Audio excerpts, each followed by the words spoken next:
Salut à tous et à toutes et bienvenue dans cette seconde vidéo des outils pour créer son JDR.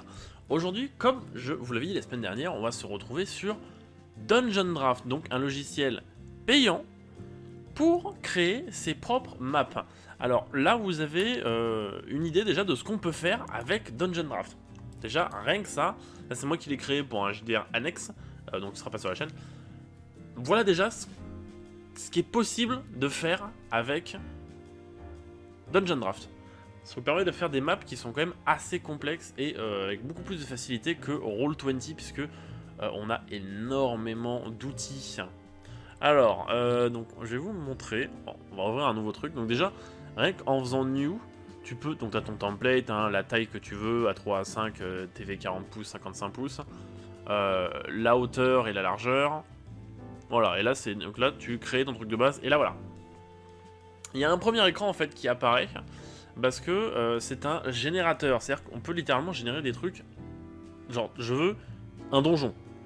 Tu cliques sur Generate, paf, t'as un donjon. Paf, t'en as un autre. Paf, un autre. Et avec plein de... Je sais pas si voilà.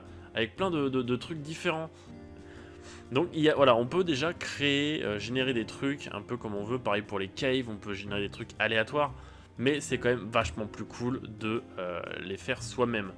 Donc on va faire New, Discard, on s'en fout. Tac, on va l'ouvrir. En général, voilà. Moi, j'utilise jamais ça. Je fais direct Finish parce que t'as tous les outils que tu veux pour là. Alors, design. On va avoir le Building Tool. Donc le Building Tool, il te permet, donc soit tu peux de faire différentes formes, et il te permet de faire des bâtiments. Donc là, par exemple, imaginons, je veux... Alors, là, j'ai beaucoup d'assets, mais je vous expliquerai ça après. On va prendre, tiens, avec du bois, mur en bois, et là, paf, je vais drag, tac, et paf. Voilà, là, ça fait un bâtiment. Donc très très simple, hein, vraiment très très simple.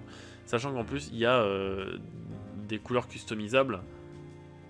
Paf, voilà, là je peux faire un truc vert. Là, tac, je me dis, tiens, on va faire un petit couloir en Dalstone.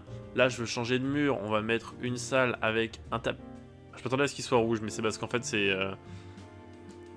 une couleur customisable. Donc voilà, là, on a tout ce qui est mur. Il y a plein de murs différents. Parce que aussi, là, voilà, si tu colles les trucs, par exemple, comme ça, là, toi, je change pas, mais là, paf, je change tout le mur. Parce que aussi, ce qu'il faut savoir, c'est que vous pouvez importer vos propres assets, des assets que vous pouvez télécharger directement sur le site, hein, le site de Dungeon Draft. Directement. J'étais repassé sur... Voilà, j'étais repassé sur ça. Là. Tac. Bon, ok, c'est un peu bugué. Donc, on peut faire les murs. Voilà, donc tu peux faire les murs indépendamment du reste. Là, j'ai envie de mettre une cloison là. Paf, petite cloison là. On va en foutre une deuxième là. Tac. Ça, c'est pour choisir si tu veux que ton mur passe au-dessus d'un autre truc. En fonction de... Voilà, en fait, c'est la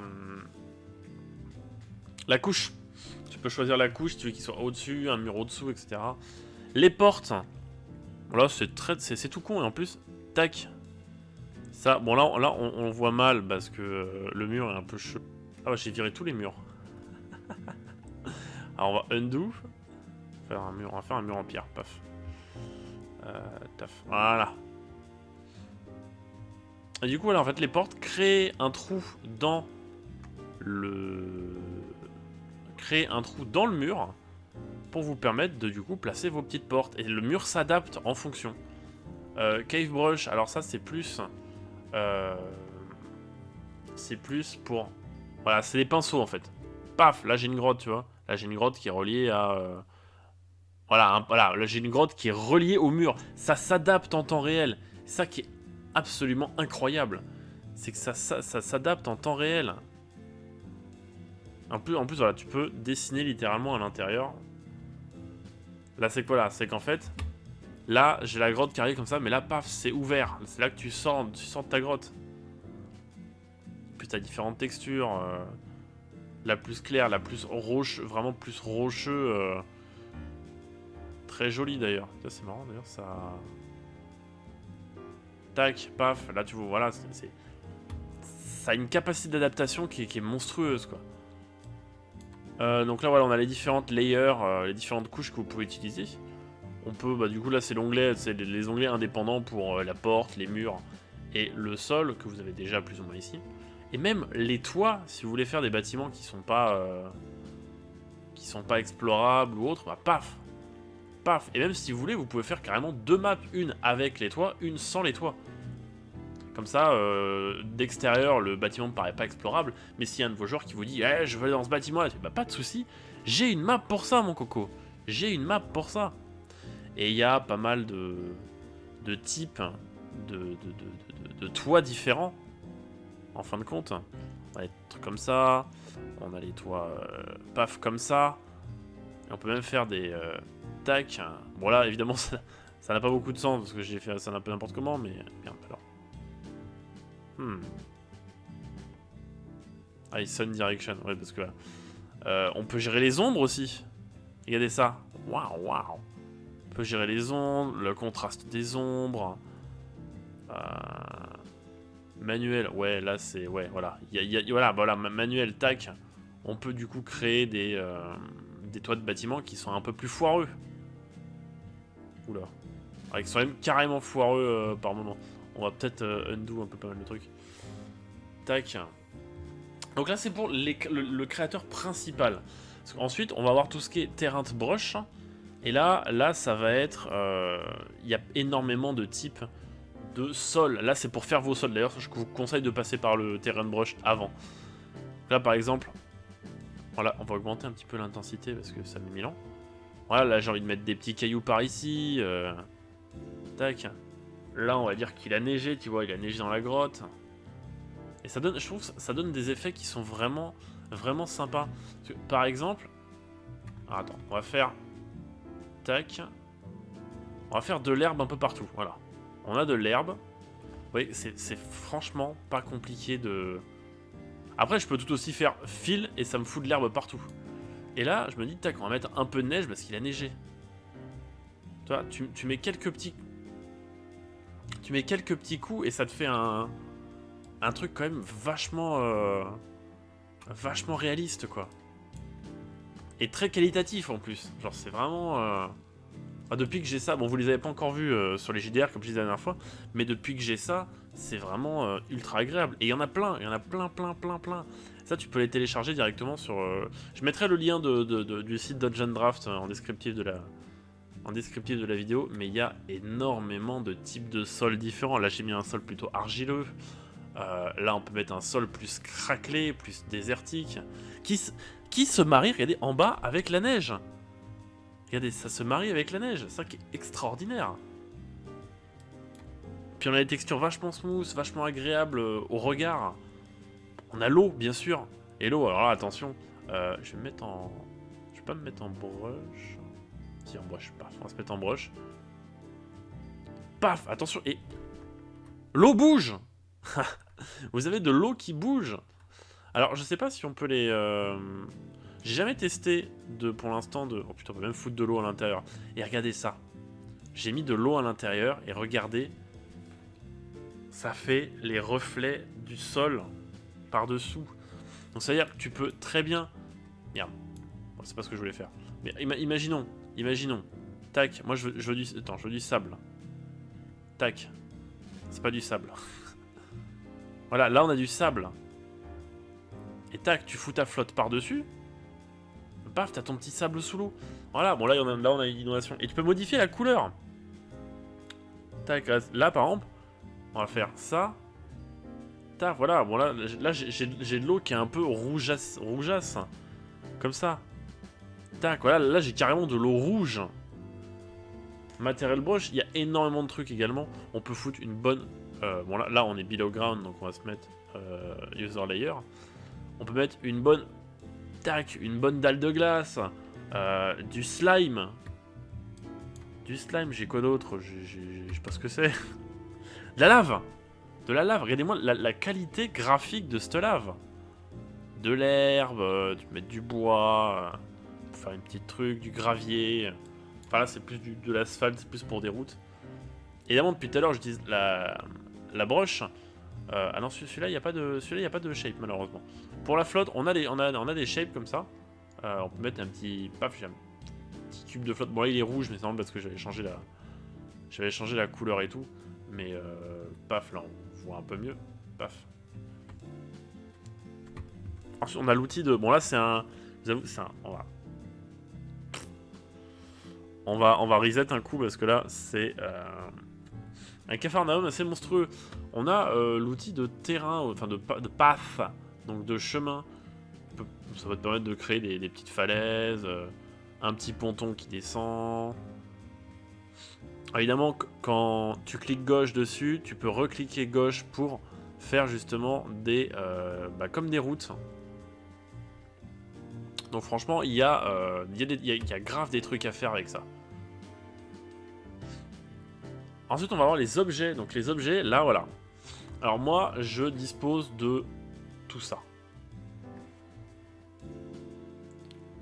Il y a de quoi faire, comme vous pouvez voir. Il y a énormément de choses. En plus, vous avez une recherche. Imaginons, je veux des chaussettes, j'allais dire. Des chaises. Je veux des chaises. Et bien là, je peux modifier la taille et je place mes petites chaises. Voilà, qui sont là. Tac. Là, on est dans une réunion des alcooliques anonymes. Et là, voilà, on a un petit capharnaüm de chaises. Avec, je sais pas moi, un hatch en métal juste ici pour accéder. J'ai une petite table Pokémon. Petite table Pokémon, c'est mignon une petite table Pokémon. Avec les petites chaises Pokémon qui sont gigantesques. Mais ça, je peux gérer l'échelle, donc c'est pas bon. Avec des mini chaises. Donc on a évidemment encore pour tous les items qui sont rouges, là je vais les mettre en bleu. Voilà, tous les items qui sont passés bleus, c'est évidemment de la custom color.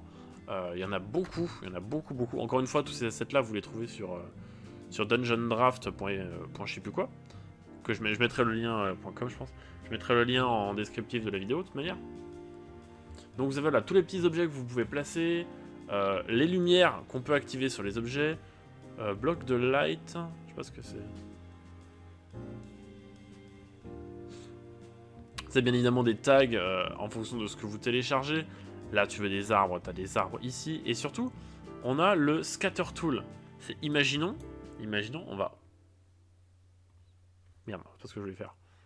Imaginons, on va en ouvrir un autre, paf. Imaginons, voilà, on va faire finish. Tu veux faire une forêt. Terrain de bouche. Tac, là tu vas chercher. On n'a pas une plus jolie herbe? Je suis pas sûr que ce soit le... Ah si. Paf, donc là on a de l'herbe. Alors, évidemment, si vous voulez, on peut retirer snap et grid. Alors la grille, vous savez ce que c'est? Snap, c'est le fait que les objets se collent sur la grille. Et lightning, c'est pour virer des effets de lumière. Parce qu'on peut mettre des effets de lumière, je vous montrerai après. Donc là, tu veux faire une forêt, tu te passes en scatter tool, tu choisis un arbre, et en fait, tac, tu peux spammer parce qu'il va te changer, l'orientation. Il te change l'orientation. Tu peux même genre rester avec clic gauche comme un con. Et bon là ça marche moins parce que c'est un gros item. Et voilà, il va te faire une giga forêt. Une giga forêt de sapins. Donc t'as le spray 0.5 mais tu peux foutre tellement plus. Ensuite on va voir les effets d'environnement. Donc on peut mettre de la lumière. La lumière, voilà, là on sera plus le soir. Là on sera de nuit. Là le soir qui tombe. Ou alors même en pleine journée. En blanc, pleine journée. Et light tool. On a les effets on a voilà, plein de light disponibles. Donc avec ça, vous pouvez faire vraiment des trucs assez cool. Imaginons, je vais chercher un item. Object tool. Lampe. Un petit feu de camp, voilà. On va mettre un petit feu de camp ici. Et là où, dans l'environnement, on va mettre... voilà, le soir tombant. Lumière. Paf, on va avoir cette lumière qui va être un peu plus importante. Et bah paf, voilà. On a une luminosité générée par notre feu de camp. Qui reste sur les... évidemment, on peut la tège s'il y a besoin. Qui reste sur les assets que vous sortez après. Sur les maps que vous sortez derrière. Et donc il y a plein de types de trucs différents. Ça c'est peut-être pour les pistes d'atterrissage. Pour les phares d'un véhicule. Je sais pas, pour des projecteurs, des trucs comme ça. Ça, je sais pas trop... Ça, je sais pas. Ça, je sais pas à quoi ça peut correspondre. Mais voilà, la paf. Tu vois, là on a un vaisseau extraterrestre qui tente de se poser, tu vois. Donc, il y a moyen vraiment de faire des... T'as même les angles de porte. La lumière avec les angles de porte. Donc, il y a vraiment de quoi faire. T'as vraiment de quoi faire avec des effets de lumière et tout. Puis peut même changer la couleur des effets de lumière. Tu veux une lumière un peu verte, paf. Tu veux une lumière rouge. On la voit pas beaucoup parce que tac. Mais lumière blanche, paf. Peut-être couper ça. On peut aussi mettre des filtres. On peut aussi mettre... Bon, il y a des filtres à la Instagram. Hein. Paf. Oula. Ça nique les yeux, ça. Et Sepia, si vous voulez faire un truc un peu année... Moment du passé, par exemple. Moment dans le passé ou des trucs comme ça. Là, ici, c'est pour gérer... Quand vous voulez faire ça bien, c'est ici que vous pouvez gérer vos couches. Vos différentes couches avec les différents objets ou les différentes... les couches de sol. Par exemple, tu as le sol, l'eau, la glace, les arbres, les bâtiments, puis tel truc, machin et tout. Sachant que cette map ne sert pas à mettre les personnages. Les personnages, on les mettra directement sur Roll20 parce que c'est les maps que vous créez ici. Après, vous pouvez les importer sur Roll20 comme je l'ai montré dans la première vidéo. Puis là, on a l'outil de select, là on peut voir les différents effets de lumière que vous avez posés, ou alors les différents arbres. Là, c'est vraiment la partie, on peut tout trifouiller. Là, tu double-cliques, tu peux changer la couleur. Bon, là, c'est pas un item qui change de couleur, mais du coup, tu peux le changer de couche. Voilà, c'est cet endroit-là, en fait, où tu vas avoir la main mise sur littéralement tout ce qui est sur ta map. C'est la partie, la partie Liberdad. Et ensuite, quand tu veux ta map, tu as juste à appuyer sur Export. Là, tu peux choisir d'avoir la lumière ou non, d'avoir la grille ou non. De le mettre en WebTP, ça je sais pas ce que c'est. En JPEG, WebTP, à part être chiant, je sais pas ce que c'est. PNG, JPEG, alors moi je vous conseille PNG parce que c'est moins lourd. Voilà, voir pour la luminosité de la map, le focus si vous voulez un truc un peu plus flou ou pas, l'opacité, la qualité, Roll20, moi il y a une qualité, Roll20. Que je viens de découvrir. Parce que moi je les réduisais à la main. Moi je les mettais en best quality et après je les réduisais à la main. Et ensuite vous avez juste à cliquer sur export, ça va vous exporter toute la map et ça va vous donner un fichier PNG ou JPEG en fonction de ce que vous avez choisi.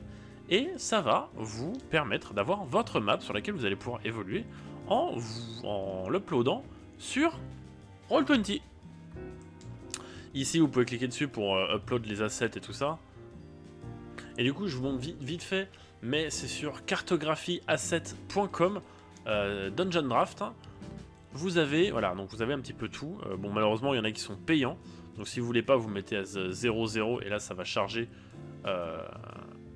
uniquement les assets gratuites. Et voilà. Donc là, on a du post-apo. Là, on a du medieval fantasy, encore du post-apo. Voilà. Et en fait, vous avez accès à énormément. On peut faire des bateaux, on peut faire des cathédrales. Vous avez accès à énormément de contenu pour vos maps et vos JDR. Donc je vais vous foutre le lien, dans la description, comme je l'ai dit 9 fois. et amusez-vous. Amusez-vous. Dans un ordre d'idée, je crois que Dungeon Draft c'est 15 balles, entre 15 et 20 balles je crois. Je sais plus. Dungeon Draft ça va être dans ces eaux là, ça va être 15 balles et des pâquerettes. Mais ça peut vraiment vouloir le coup si jamais vous faites très souvent des JDR. Ça vous fait gagner un temps monstrueux. Faut savoir que quand je faisais les maps sur Roll20, une map me prenait entre 4 et 5 heures. Maintenant, une map sur Dungeon Draft, c'est 1 heure, 1 heure et demie grand max. Parce que t'as les outils qui sont plus faciles d'accès, t'as plus d'outils, et tu galères moins à chercher tes assets pendant 8 ans et demi sur le système de Roll20 qui pue la merde. Donc voilà, c'était vraiment une vidéo très rapide et très simple pour vous présenter un petit peu Dungeon Draft, outil que j'utilise désormais pour faire les maps. Alors vous ne les verrez pas dans Brad ni dans Cybermen, mais pour les JDR ultérieurs, toutes les maps seront faites intégralement sur Dungeon Draft. Comme Cybermen et Brad sont des JDR qui sont déjà prêts depuis facilement plusieurs mois, il me semble qu'ils sont prêts depuis octobre 2022. Donc voilà, ça sera à partir des JDR d'après Cybermen et Brad que j'utiliserai Dungeon Draft pour faire les maps. Et vous verrez, mine de rien, ça change. Ça change la vie. Ça facilite la vie au MJ, et surtout ça permet aux joueurs d'avoir une meilleure immersion. Merci à tous d'avoir regardé ce second épisode des outils pour créer son propre JDR. Je ne sais pas quand est-ce que je vous dis à la prochaine pour un autre épisode de cette série, parce que j'ai pas d'idée pour l'instant de logiciels sur lesquels je peux, ou de logiciels que je maîtrise suffisamment, et encore je parle de maîtriser suffisamment, mais Dungeon Draft, j'en maîtrise les bases, parce que j'en ai pas besoin de plus. Là c'est vraiment les tutos faciles, quoi. C'est Dungeon Draft pour les abrutis, ou Dungeon Draft de manière simpliste. Donc voilà, je ne sais pas quand est-ce que je vous retrouve pour la suite de cette série-là. Donc voilà, on se retrouve donc du coup la fois prochaine pour la suite de Cybermen. Gros bisous à tous et à la prochaine. Bye bye.